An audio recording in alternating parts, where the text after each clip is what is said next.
மறவாமல் சப்ஸ்கிரைப் மற்றும் bell button அழுத்தவும்.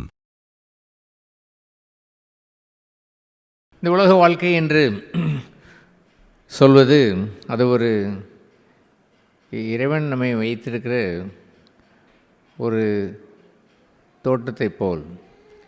அவர் ஆதி நாட்களிலே மனுஷனை அவர் உருவாக்கி அதை ஒரு தோட்டத்தில்தான் வைத்திருந்தார். அதுபோன்ற ஏதேன் தோட்டம் என்ற அந்த இடத்திலே அவன் இறைவன் எதிர்பார்த்த அந்த பலனை தராதபடினாலே அவனை அந்த அருமையான பலன் தரக்கூடிய இடத்துல இருந்து பலன் தராத ஒரு வாழ்க்கையை அவன் வாழ்ந்தபடியால் ஒரு சாபம் கொண்ட ஒரு முள்ளும் குறுக்கும் இடந்த ஒரு பூமிக்கு அவன் தள்ளப்பட்டு போனான். ஆகவே இறைவன் மனுஷனை அவர் வெறுக்கவில்லை. மனுஷன் எப்படியாயிலும் தன்னை தேடி வந்து பலன் தர வேண்டும் என்று தான் விரும்புகிறார்.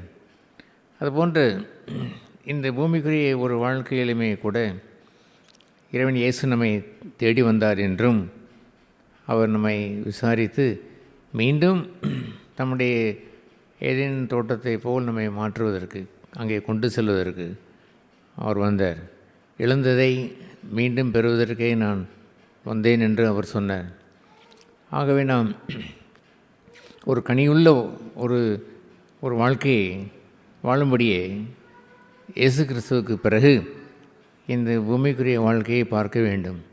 சுமார் 2000 வருடங்களுக்கு முன்பாக இயேசுனுடைய பிறப்பு எதை காட்டுகிறது என்று சொன்னால், தூதர்களே அந்த திரளான தூத சேனைகளை கீழே இறங்கி வந்து இதோ ஒரு புதிய நற்செய்தி. அது என்னவென்றால், இவர்கள் இறைவனுக்கு புகழ்ச்சியாய் வாழ்வார்கள், அவர்கள் சமாதானம் நிறைந்து வாழ்வார்கள், ஒருவரை நேசித்து வாழ்வார்கள் என்றெல்லாம் ஒரு புதிய நற்செய்தியை அறிவித்தார்கள். ஆகவே இதை கேட்கின்ற அன்பான சகோதர சகோதரிகளே, நாம் இருக்கும் உலகம், நாம் இருக்கிற உலகத்திலே அங்கே குறுக்கும் முள்ளும் நிறைந்த ஒரு வாழ்க்கையை தான் அநேகர் வாழ்கிறார்கள்.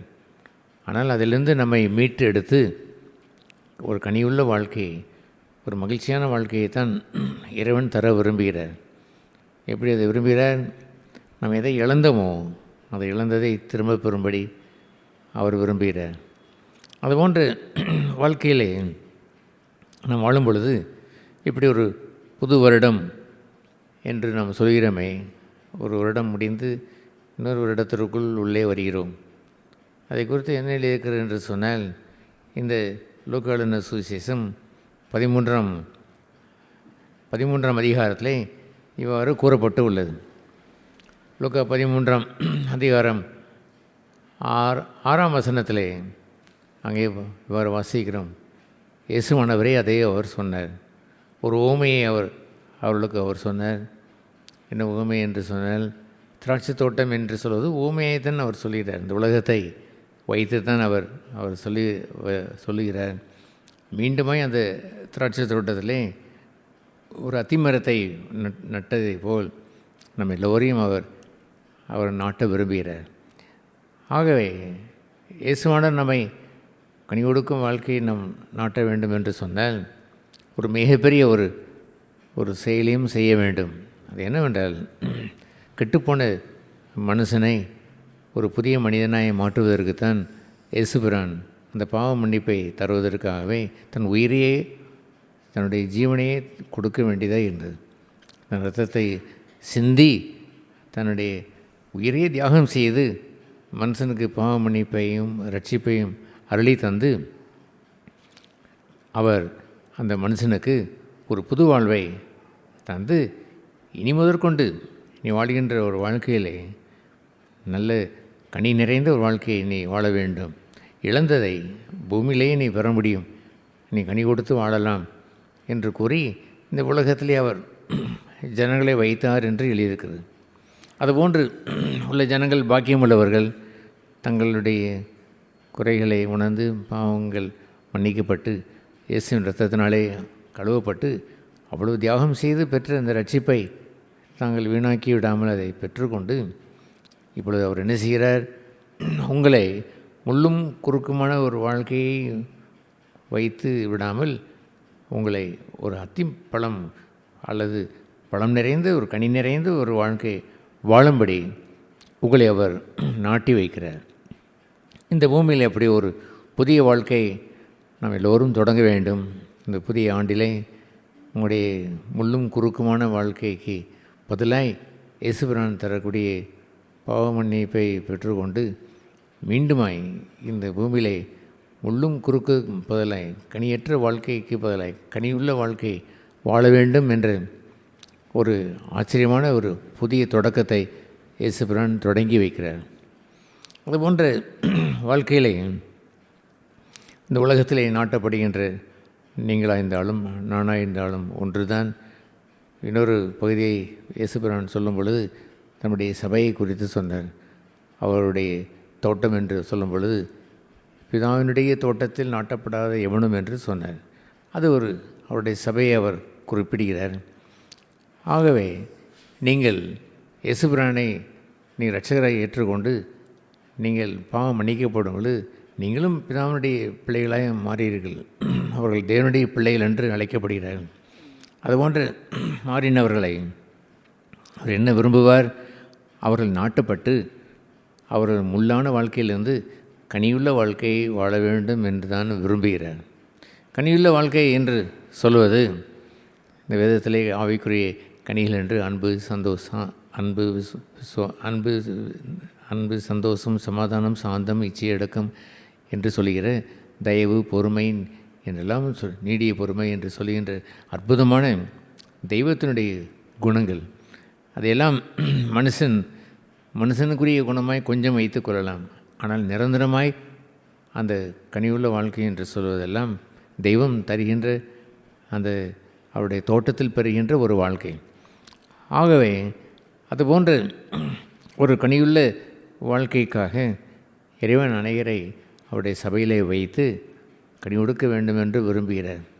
ஒரு மனுஷன் பாவம் மன்னிக்கப்பட்டான் என்று சொன்னால் திரும்ப திரும்ப அவன் பாவம் செய்து மன்னிக்கப்படுவதற்கு என்று அல்ல.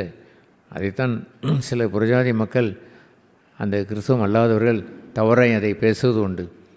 உங்களுடைய சாமி என்ன வேண்டுமானாலும் செய்யலாம், அதை போய் மன்னிப்பு கேட்டால் மன்னித்து விடுவார் என்று சொல்லுகின்ற ஒரு மோசமான ஒரு வாழ்க்கை இல்லை. ஒரு பொறுப்புள்ள வாழ்க்கைக்கு தான் இயேசுபிரான் தன்னுடைய இரத்தத்தை சிந்தினார். இரத்தத்தினாலே அவர்கள் பாவங்களை கழுவினார். அவர் ரட்சிப்பை, அவர் மீட்பை தந்து முள்ளான ஒரு வாழ்க்கையிலிருந்து கனியுள்ள வாழ்க்கையை வாழும்படி மீண்டும் இந்த பூமியிலே நம்மை நாட்டி வைத்தார். அவருடைய தோட்டத்திலே நாட்டி வைத்து பலன் கொடுங்கள் என்று எல்லோருக்கும் சொல்கிறார். என்ன பலன் கொடுக்க வேண்டும்? அவனுடைய பாவம் மன்னிக்கப்பட்டு இயேசுபிரானுடைய ரட்சிப்பை, அவ்வளோ பெரிய தியாகம் செய்து சம்பாதித்த ரட்சிப்பை அவன் பெற்றுக்கொண்ட பிறகு அவன் இனிமேல் தொடங்கி கெட்ட வாழ்க்கையை வாழ்ந்து அந்த முள்ளான இடத்திற்கு போய்விடக்கூடாது. கனியுள்ள ஒரு வாழ்க்கையை அவன் வாழ வேண்டும். ஆகவே ஒரு அத்திமரம் என்று சொல்வது, நல்ல பழங்கள் உருவாகிற நல்ல அத்திப்பழம் என்று சொல்வது அந்த நாட்களிலே இஸ்ரேல் தேசத்திலே மிகப்பெரிய ஒரு ஆச்சரியமான ஒரு பழம் என்று சொல்வார்கள். அதில் உள்ள எத்தனையோ 32 நோய்களை குணமாக்கும் ஒரு பழம் என்று சொல்வார்கள். அதுபோன்ற நல்ல பழம் தந்து அநேகருக்கு ஆசீர்வாதமாய், அநேகருக்கு சோகம் தருகிறவர்களாய், அநேகருக்கு வாழ்வளிக்கிறவர்களாய் உள்ள ஒரு அற்புத ஜீவியம். ஒரு முள்ளும் குறுக்கும் தனக்குத்தானே தான் மடிந்து போகும். அது ஒன்றும் மற்றவர்களுக்கு பலன் தருவது இல்லை. அப்படி ஒரு வாழ்க்கையை அவர் வாழும்படி அவர் இந்த பூமியிலே வைத்திருக்கிறாரே. இந்த புதிய வருடம் என்று சொல்லும் பொழுது உங்கள் வாழ்க்கையிலே அப்படி அந்த புதிய வருடத்தை ஏற்றுக்கொள்ள வேண்டும். அந்த புதிய வருடம் என்ன? நான் போன வருடம் முள்ளும் குறுக்குமான வாழ்க்கையை வாழ்ந்தேன். இந்த வருடம் நான் தெய்வம் என்னை உதறி தள்ளிவிடாமல், என்னை முள்ளான வாழ்க்கையிலே விட்டுவிடாமல் கனியுள்ள பலன் தரும் நல்ல ஆவிக்குரிய கனிகளாகி அன்பு, சந்தோஷம், சாந்தம், சமாதானம், இச்சையடக்கம், நீடிய பொறுமை என்று இருக்கிற தெய்வ குணத்தை நான் பெற்றுக்கொள்ளும்படி, அந்த கனிகளை தரும்படி என்னை அவர் மாற்றியிருக்கிறார் என்று ஒரு மாறுதலான வாழ்க்கையை தான் இந்த புதிய ஆண்டிலேயும் கூட அவர் நம்மிடம் எதிர்பார்க்கிறார். போன வருடம் நான் கனி கொடுத்தேன் என்று சொல்வதை இந்த லூக்கா எழுதின சுவிசேஷம் 15ஆம் அதிகாரத்தில் இவ்வாறு எழுதப்பட்டிருக்கிறது. என்ன எழுதியிருக்கிறது?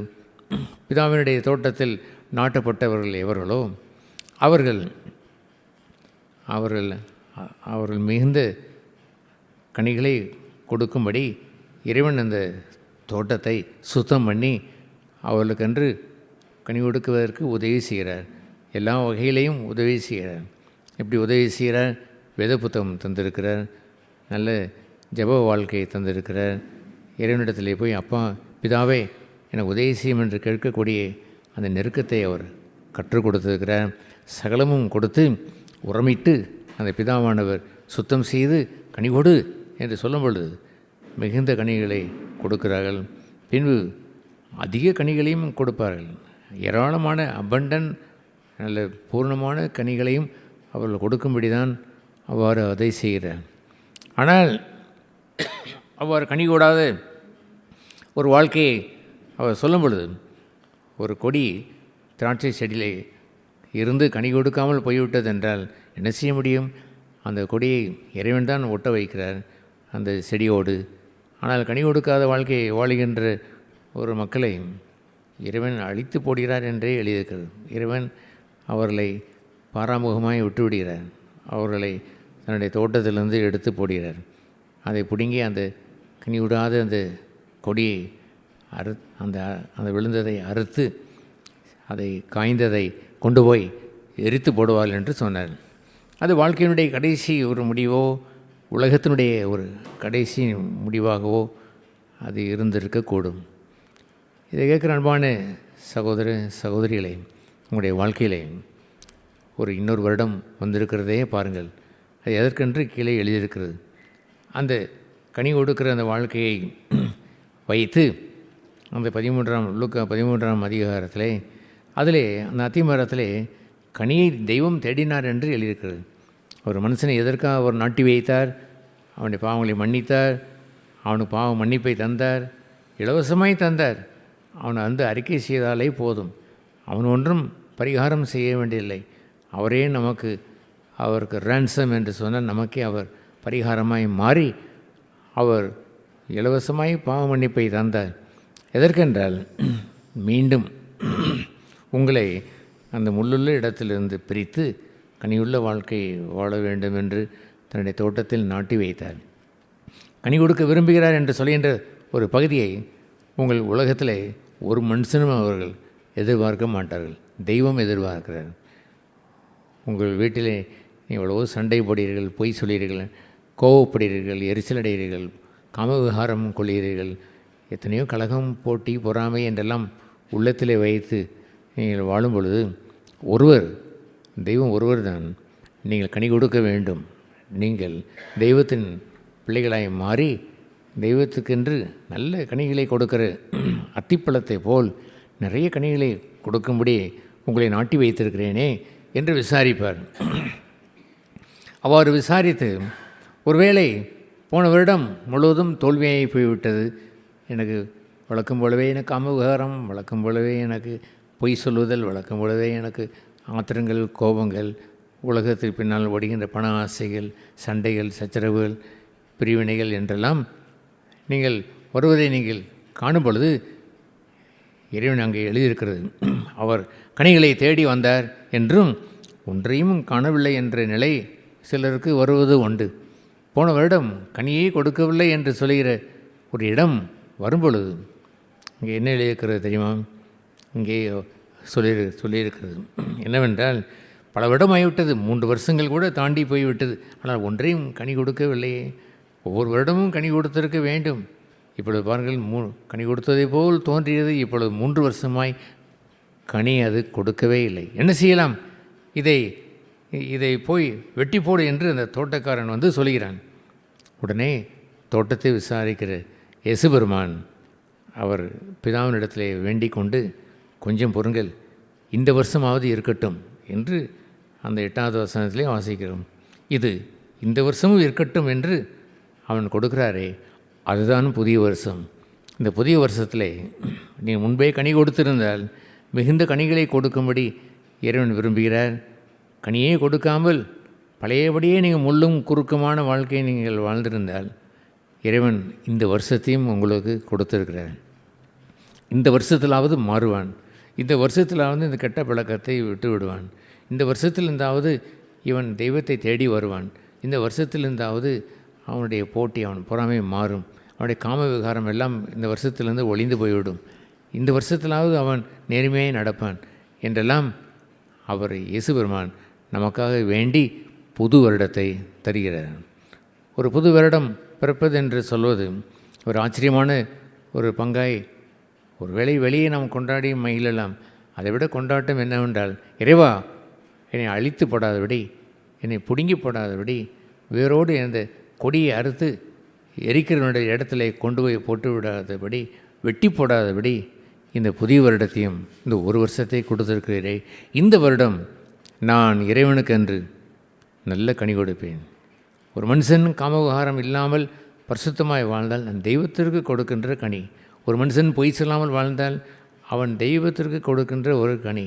ஒரு மனுஷன் ஆத்திரமடையாமல் பொறுமையாக இருந்தால் அது அவன் தெய்வத்திற்கு கொடுக்கின்ற கனி. அவன் இச்சையடக்கத்தோடு அவன் வாழ்ந்திருந்தால் தெய்வத்திற்கு கொடுக்கின்ற கனி.